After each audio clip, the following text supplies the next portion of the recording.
A Company Second Lieutenant Mann and C Company Captain Clifton in support in outpost line. At 4:20 a.m. the barrage commenced and 2 companies assaulted. No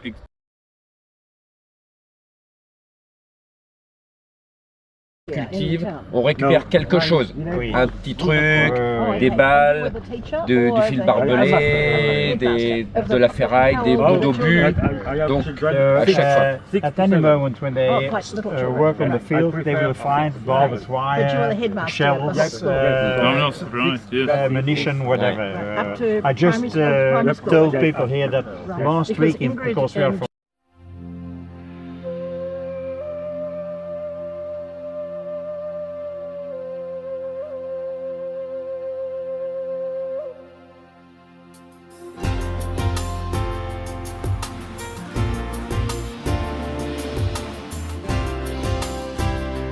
Bienvenue à tous et à toutes. C'est un très grand honneur de compter parmi nous son Excellence James Campbell, ambassadeur de Nouvelle-Zélande en France. Monsieur Jacques Legendre, sénateur, qui a tout fait pour pouvoir participer à cette réunion, parce que je sais que son programme est très chargé. Merci. Monsieur Villain s'est excusé. Nous avons le plaisir d'accueillir Monsieur le sous-préfet de Cambrai. Merci Monsieur le sous-préfet, pour la première fois que vous êtes venu, vous voyez. Nous ne faisons pas les choses à moitié, vous voyez. Le monde vient vous accueillir. Monsieur Drieux, conseiller départemental, s'est excusé. Chers amis néo-zélandais, bienvenue. Mesdames, Messieurs les élus des communes voisines, Mesdames, Messieurs les anciens combattants, Mesdames, Messieurs, où est-ce qu'ils sont mes collègues maires? Approchez-vous de nous. Allez. George Richard, originaire de Nouvelle-Zélande, qui a été tué pour la libération de Gonolieu le 21 avril 1917, il y a 100 ans, jour pour jour. Pour beaucoup d'entre nous, Français, la Nouvelle-Zélande est un pays au large de l'Australie, à l'autre bout du monde, au milieu de l'océan Pacifique. Quand on évoque la Nouvelle-Zélande, la première image qui nous vient à l'esprit, c'est son équipe de rugby.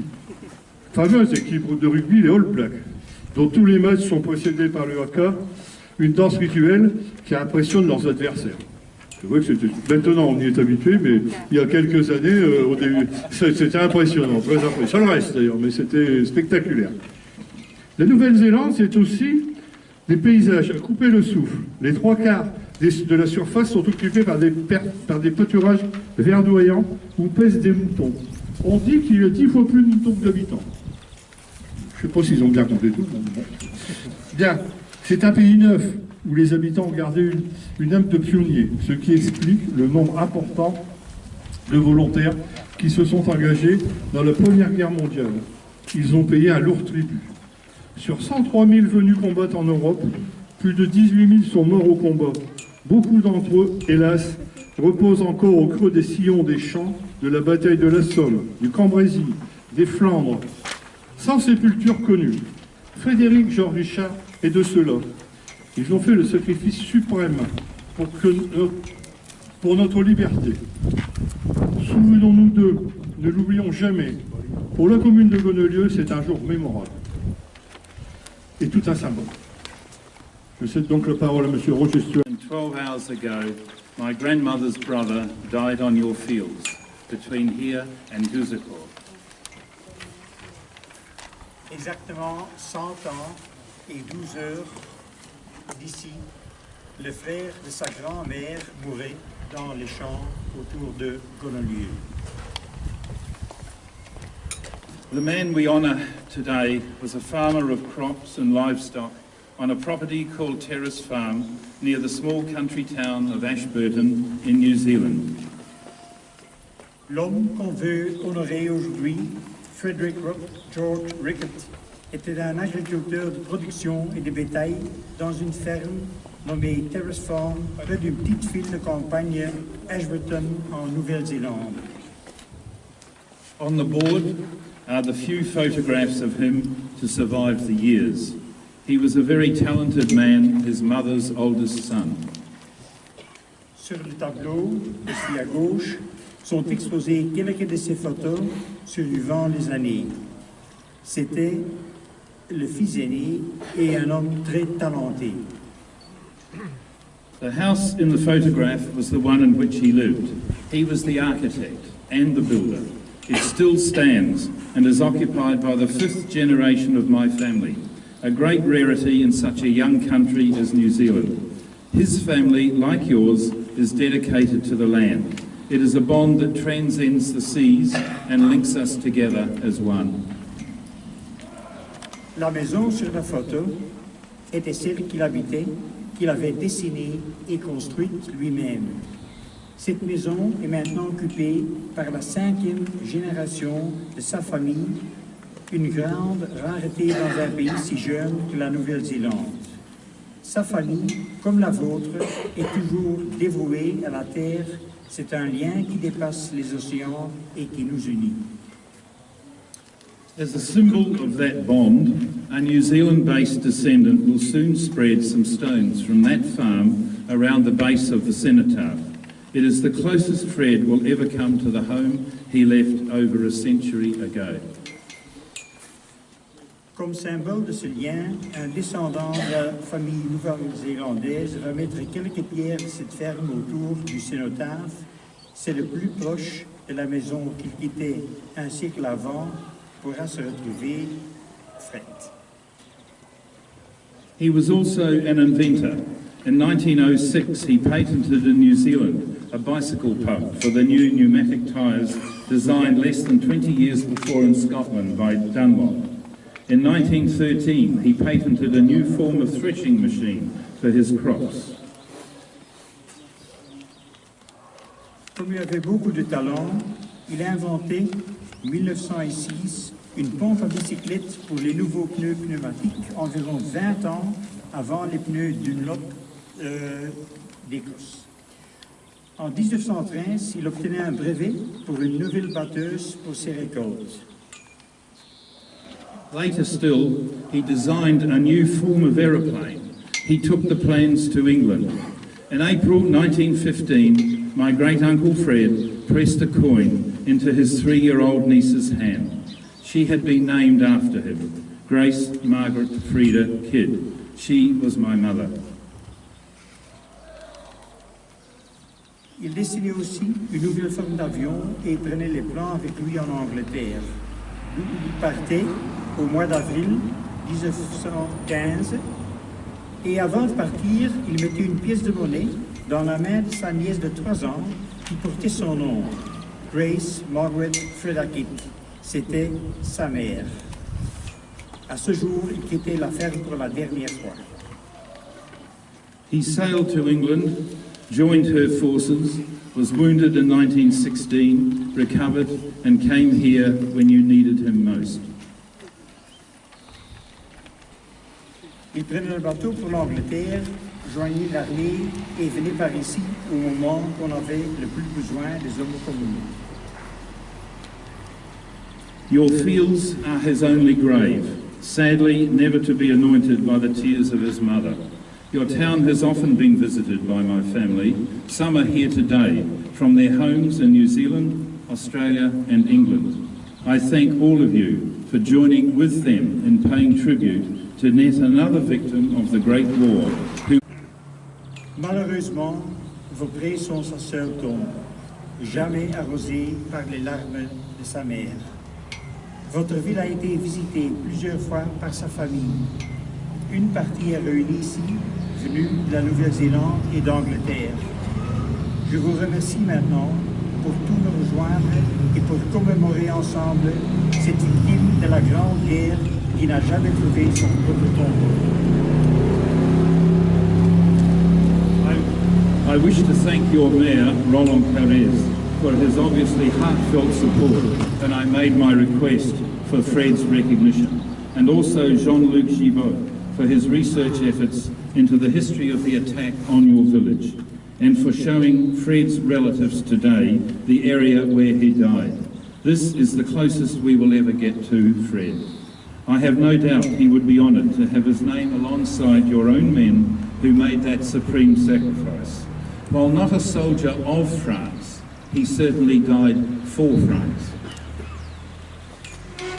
Je remercie spécialement votre bourgmestre Roland Carré pour le support de tout son cœur quand j'ai fait ma demande pour la reconnaissance de Fred. Je remercie aussi Jean-Luc Gibault pour ses efforts dans la recherche de l'attaque de votre village il y a exactement 100 ans. Et merci pour nous faire visiter les sites où il mourut, nous, les membres de sa famille. C'est le plus près qu'on pourrait jamais s'approcher de Fred. Je ne doute pas que Fred serait honoré d'avoir son nom tout près des hommes de votre village qui aussi ont fait le sacrifice suprême. The few lines on the plaque, which you'll see shortly, were written by the English author and poet Rudyard Kipling, who had also lost a son in the war, which was supposed to end all wars. Bien que Fred n'était pas un poilu, il est mort pour la France. Le poème sur la plaque est écrit par l'écrivain et poète anglais Rudyard Kipling, qui lui-même perdait son fils dans la guerre qui était supposée de terminer toutes les guerres. Another English poet, Robert Southey, says, "My hopes are with the dead, anon my place with them shall be, and I with them will travel on through all futurity, yet leaving here a name I trust, that will not perish in the dust. While your village exists, Frederick George Rickard's name will not perish." Je veux citer encore un autre poème. Mes espérances sont avec les morts. Bientôt, ma place sera avec eux. Et avec eux, je voyagerai dans l'avenir, laissant ici un nom, j'en suis sûr, qui ne périra pas dans la poussière. Aussi longtemps que Beaulieu existera, le nom de Frederick George Rickard ne périra pas. Merci. Merci, Goneleur. Vive Nouvelle-Zélande, vive la France. Le sénateur, monsieur le sous-préfet, monsieur le maire Roland Carré, monsieur le maire élu, monsieur, madame, on est très honorés par votre présence ici ce soir. Members of the Rickard family for having travelled for all this distance. During the commemorative period of the First World War, my own duties as ambassador have often given me the occasion to attend centenary events of battles in which New Zealanders fought or were implicated. In March last year, we held a commemoration at a cemetery near Marseille to mark the arrival of the New Zealand Expeditionary Force to Europe.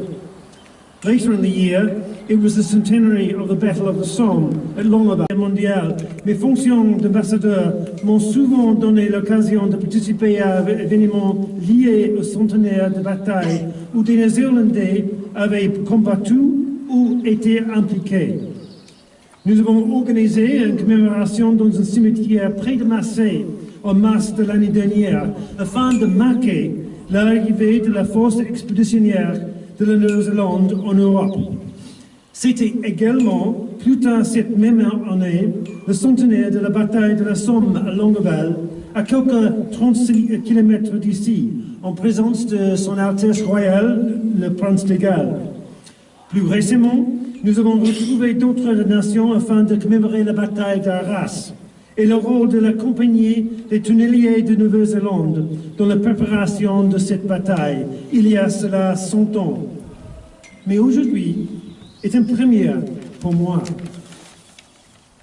Today, oui, le jour même où il y a 100 ans, Frederick George Rickard fut tué près d'ici, alors qu'il servait au sein du 2e régiment de Lincolnshire. Il aurait eu 40 ans 6 mois plus tard. Comme de nombreux Néo-Zélandais qui avaient servi le pays durant la Première Guerre mondiale, Frederick était un fermier. Il était un de plus de 100 000 hommes et femmes qui ont quitté les côtes néo-zélandaises pour servir à Gallipoli, au Moyen-Orient et sur le front ouest, dans ce qui est désormais connu comme la Grande Guerre. Tragiquement, Frederick n'est pas rentré sur sa ferme en Canterbury, qu'il appartient toujours à la famille Ricard 5 générations plus tard. Il est un des 18 000 hommes qui ont donné leur vie en France, et pour la France, et en Belgique. Ils sont trop nombreux à de n'avoir pas de tombe connue, comme Frédéric. It's therefore poignant et très particulier d'être ici aujourd'hui avec les descendants de Fred pour participer à l'hommage fait par les habitants de Grolier. Monsieur le maire, la reconnaissance par votre ville de ce Néo-Zélandais unique est une démonstration des liens forgés par une souffrance partagée. Votre village, votre région, ayant enduré les propres innombrables pertes durant la guerre. Cela nous rappelle qu'un héritage de la guerre est la force des liens que nous avons forgés et nourris depuis, en tant que communauté de nations, aussi bien alliés qu'adversaires. Nous nous souviendrons et lui précisément. Merci beaucoup. Le 21 avril 1917 s'inscrit dans une double perspective. À la fois le repli allemand vers la ligne Hindenburg et l'offensive britannique conjointe. Les troupes allemandes livrent pied à pied des combats d'arrière-garde, abandonnant ceux qui restent de nos villages les uns après les autres. À partir du 14 mars, l'opération Albérich, destinée à raccourcir le front de la Somme, est un repli volontaire sur une position réputée imprenable, Siegfriedstellung. Le terme de ligne Hindenburg, qui est utilisé par les Britanniques et les Français, n'est pas tout à fait approprié. En fait, c'est un système de double ligne de tranchées développé sur plusieurs kilomètres de profondeur pour permettre ce qu'ils appelaient le repli élastique. C'est-à-dire que si une ligne venait, un double système venait être pris, il pouvait réagir avec l'autre système qui était en arrière.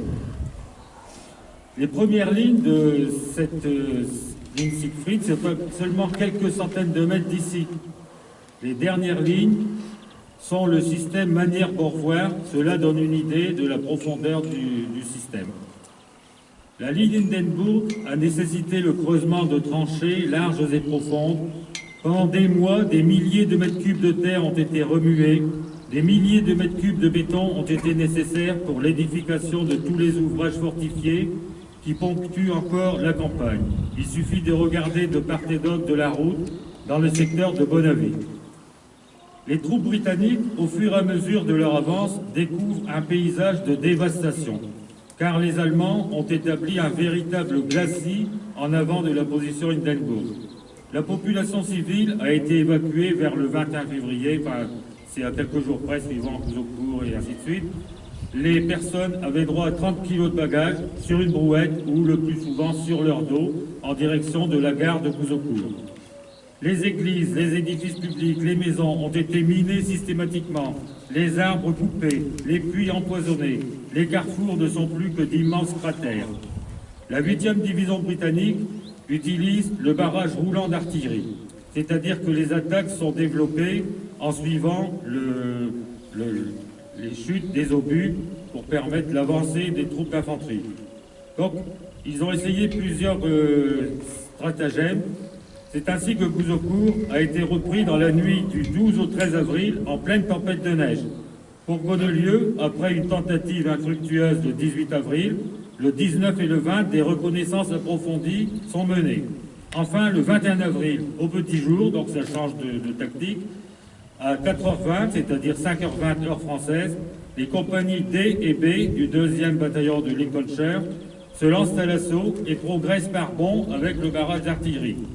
La compagnie D, qui parvient à atteindre son objectif final au nord du village, disons en gros au niveau du cimetière et parallèlement à la route nationale. Ils n'ont pas eu trop de difficultés pour parvenir jusque-là. Il n'en est pas de même pour la compagnie B, qui essuie des pertes sévères. En effet, un poste de mitrailleuse était installé près du château, un peu plus loin que le carrefour, et sitôt que les hommes apparaissaient à la crête, ils se faisaient balayer par le feu des mitrailleuses. D'autant plus que les barbelés avaient été trouvés non détruits, donc ce qui retardait la progression des troupes britanniques. 11 tués, parmi lesquels Fred. Les compagnies A et C en soutien, parviennent à s'emparer de la partie sud du village. Et enfin, la compagnie B parvient à son objectif fixé à l'est d'agglomération, au plus près de la ligne Hindenburg, c'est-à-dire au-delà de la chapelle sur la route de Banteux, en remontant vers la nationale. La tranchée qu'ils établissent sera d'ailleurs la position de départ pour le bataillon C des tanks le 20 novembre 1917, début de la bataille de Cambrai. Mais là, je sors du sujet, ça sera pour dans quelques mois.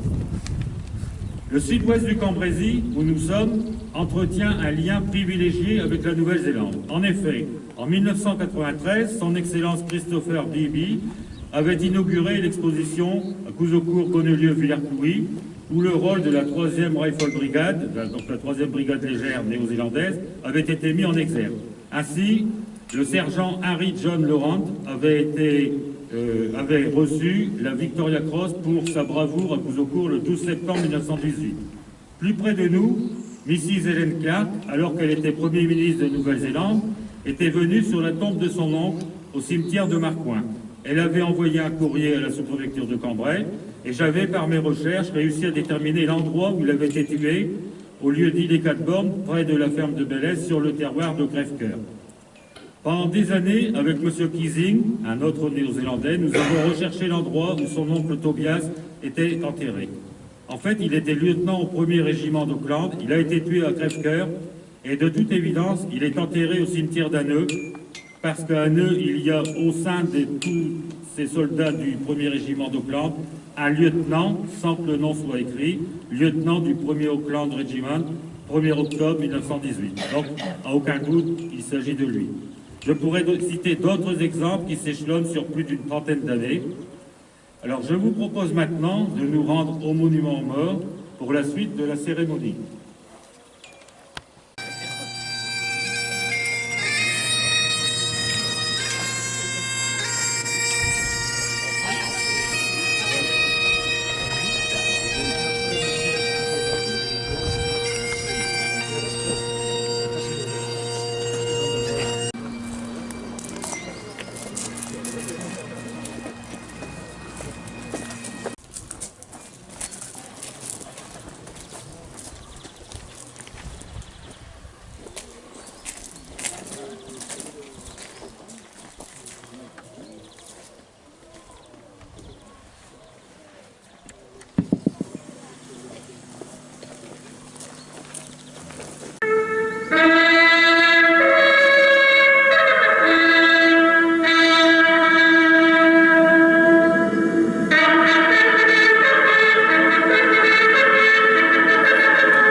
Membre de la FEMPA.